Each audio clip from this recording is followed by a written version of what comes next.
Today we are going to learn a new topic, reflexive pronoun, emphatic pronoun and relative pronoun. Let's learn about reflexive pronoun first. When the subject and object have to refer to the same person or thing, we use reflexive pronouns. Reflexive pronoun for I, myself, we, ourselves, you, singular yourself, plural yourselves, he, himself, she, herself, it, itself, they, themselves, one, oneself. For example, we arranged ourselves in a line. We is the subject, ourselves is the reflexive pronoun. She covered herself with a blanket. She is the subject, herself is the reflexive pronoun for she. He washed himself after a day's work. He is the subject, reflexive pronoun of he is himself. Now we will study about emphatic pronoun.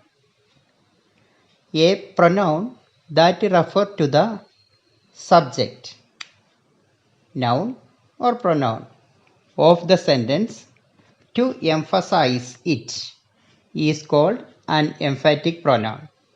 For example, they themselves cooked their food. I myself admitted my faults. She herself has written the story. Note that reflexive pronouns are placed after the verb, whereas emphatic pronouns are placed after the subject and before the verb. For example, he himself answered the question.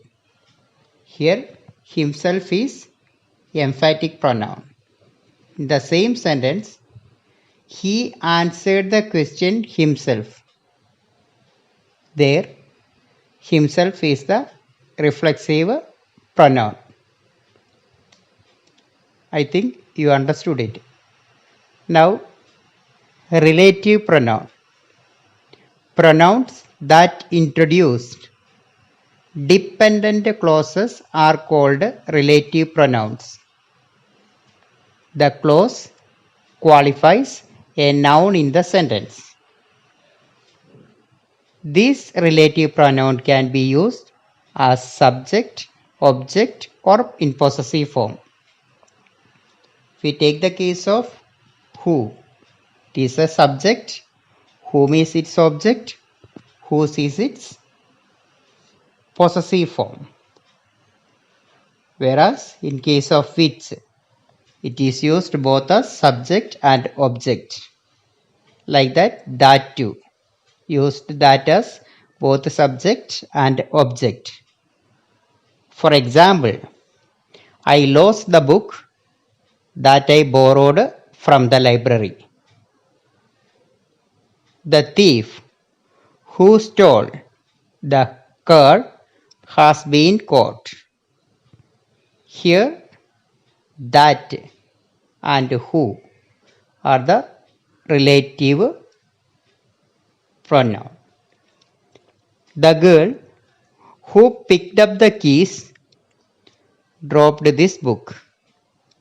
The highlighted pronoun who relates the underlined clause with the noun before it. This is for today. We will meet again tomorrow with a new topic. Till then, bye. Thank you.